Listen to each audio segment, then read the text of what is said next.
Yapamadı düzdüysen neyse. Ay kızı ne bileyim valla. Bu ne diye evde hamı xoşbəxtdir. Dolmak için. Ay istəyəm bir dəqiqə gəldi bu.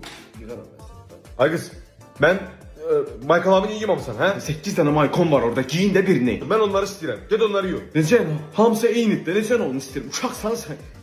Qoysan bütün astirin içine ye. Çıxın mənim üstümə. De çəşüz. Giz kapı yoxdur. Sən də 5 oyun oynadın. Get dərsləri oxu. Ne ders? Üniversitede geçen il tutarmışım ben. Ders var. Keçən tutam. Get iş tap işlə. İşləyirəm də ayda 800 mahardan gəlbəyik. Mən cavab... Mən, get 2000 maaş al. Mənə dərs yoxdur. Get, dur hətta burada. Sen de deyirəm. Qalım. Eyvan oğlu, eyvan.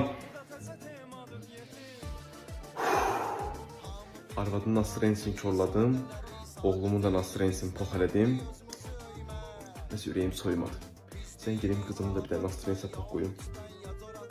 Harsan az, hə? Bir tane mi kadar? Git küçüğün köpeğin kızı.